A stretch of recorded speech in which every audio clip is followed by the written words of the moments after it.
बहुत साल पहले की बात है। एक आलसी लेकिन भोला भाला युवक था आनंद। दिन भर कोई काम नहीं करता, बस खाता ही रहता और सोए रहता। घर वालों ने कहा कि चलो जाओ निकलो घर से, कोई काम धाम करते नहीं हो, बस पड़े रहते हो। वह घर से निकलकर यूं ही भटकते हुए एक आश्रम में पहुंचा। वहां उसने देखा कि एक गुरुजी हैं और उनके शिष्य कोई काम नहीं करते, बस मंदिर की पूजा करते हैं। उसने मन में सोचा कि यह बढ़िया है, कोई काम धाम नहीं, बस पूजा ही तो करना है। गुरुजी के पास जाकर पूछा, क्या मैं यहाँ रह सकता हूँ? गुरुजी बोले, हाँ क्यों नहीं, लेकिन मैं कोई काम नहीं कर सकता हूँ।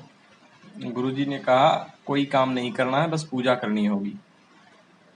ठीक है, वह तो मैं कर लूंगा, आनंद ने कहा। अब आनंद महाराज के आश्रम में रहने लगा। न कोई काम न कोई धाम, बस सारा दिन खाते रहो और प्रभु भक्ति में भजन गाते रहो। महीना भर हो गया। फिर एक दिन आई एकादशी। उसने रसोई में जाकर देखा कि खाने की कोई तैयारी नहीं। उसने गुरुजी से पूछा कि आज खाना क्यों नहीं बन रहा?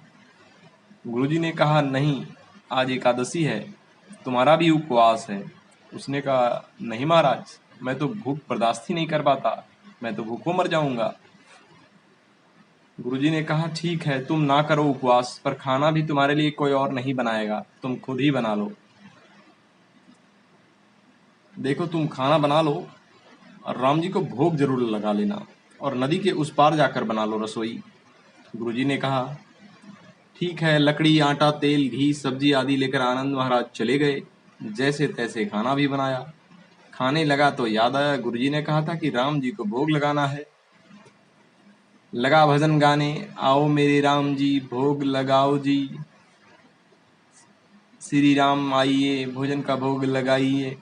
कोई ना आया तो वह बेचैन हो गया। यहाँ तो भूख लग रही है और राम जी आ ही नहीं रहे। भोला मानस जानता नहीं था कि प्रभु साक्षात तो आएंगे नहीं, पर गुरु जी की बात माननी जरूरी है। फिर उसने कहा, देखो प्रभु राम जी, मैं समझ गया कि आप क्यों नहीं आ रहे हैं। मैंने रूखा सूखा बनाया है और आपको तर माल खाने की आदत है, इसलिए नहीं आ रहे हैं। तो सुनो प्रभु, आज वहां भी कुछ नहीं बना है, सबको एकादशी है, खाना हो तो यही भोग लगा लो। श्री राम अपने भक्त की सरलता पर बड़े मुस्कुराए और माता सीता के साथ प्रकट हो गए।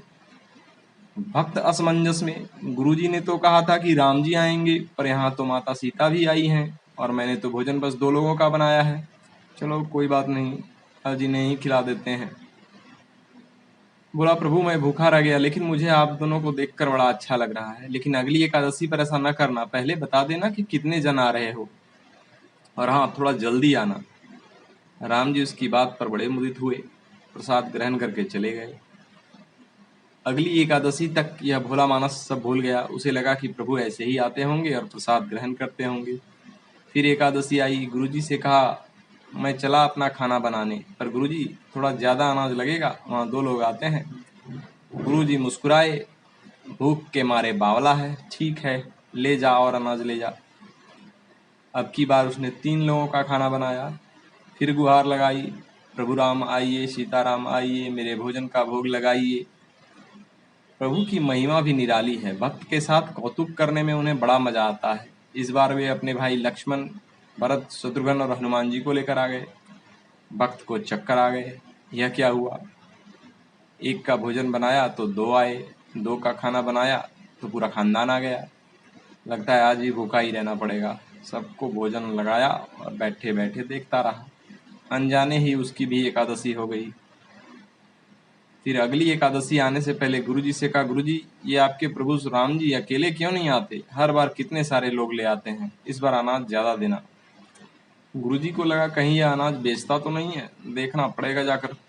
भंडार में कहा, इसे जितना अनाज चाहिए दे दो, और छुपकर उसे देखने चल पड़े।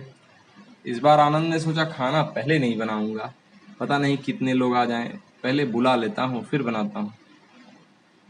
फिर उसने आवाज लगाई, प्रभु राम आइए, सीताराम आइए, मेरे भोजन का भोग लगाइए। सारा राम दरबार मौजूद। इस बार तो हनुमान जी भी साथ आए। लेकिन यह क्या, प्रसाद तो तैयार ही नहीं है। भक्त ठहरा भोला भाला, बोला, प्रभु इस बार मैंने भूख खाना नहीं बनाया। प्रभु ने पूछा, क्यों? बोला, मुझे मिलेगा या नहीं, फिर बनाने से क्या फायदा, आप ही बना लो और खुद ही खा लो। राम जी मुस्कुराए, सीता माता भी गदगद हो गईं उसके मासूम जवाब से। लक्ष्मण जी बोले, क्या करे प्रभु? प्रभु बोले, भक्त की इच्छा है, पूरी तो करनी ही पड़ेगी, चलो लग जाओ काम से। लक्ष्मण जी ने लकड़ी उठाई, माता सीता आटा छानने लगी। भक्त एक तरफ बैठकर देखता रहा। माता सीता रसोई बना रही थी, कई ऋषि मुनि व यक्ष गंधर्व प्रसाद लेने आने लगे। इधर गुरुजी ने देखा कि खाना तो बना नहीं, भक्त एक कोने में बैठा है। पूछा, बेटा क्या बात है, खाना क्यों नहीं बनाया? बोला, अच्छा किया गुरुजी आप आ गए, देखिए कितने लोग आते हैं प्रभु के साथ। गुरुजी बोले, मुझे तो कुछ नहीं दिख रहा तुम्हारे और अनाज के सिवा। भक्त ने माथा पकड़ लिया, एक तो इतनी मेहनत करवाते हैं प्रभु, भूखा भी रखते हैं, ऊपर से गुरुजी को दिख भी नहीं रहे, तो यह तो और बड़ी मुसीबत है। प्रभु से कहा, आप गुरुजी को दिख क्यों नहीं रहे? प्रभु बोले, मैं नहीं दिख सकता। बोला, क्यों? वे तो बड़े पंडित हैं, ज्ञानी हैं, विद्वान हैं, उन्हें बहुत कुछ आता है, उनको क्यों नहीं दिखते आप? प्रभु बोले, माना कि उनको सब आता है, पर वे सरल नहीं है तुम्हारी तरह, इसलिए उनको नहीं दिख सकता। आनंद ने गुरुजी से कहा, गुरुजी प्रभु कह रहे हैं कि आप सरल नहीं हैं, इसलिए आपको नहीं दिखेंगे। गुरुजी रोने लगे और कहने लगे, वाकई मैंने सब कुछ पाया पर सरलता न पा सका तुम्हारी तरह, प्रभु तो उस मन की सरलता से ही मिलते हैं। प्रभु प्रकट हो गए और गुरुजी को भी दर्शन दिए। इस तरह एक भक्त के कहने पर प्रभु ने रसोई भी बनाई। ओम।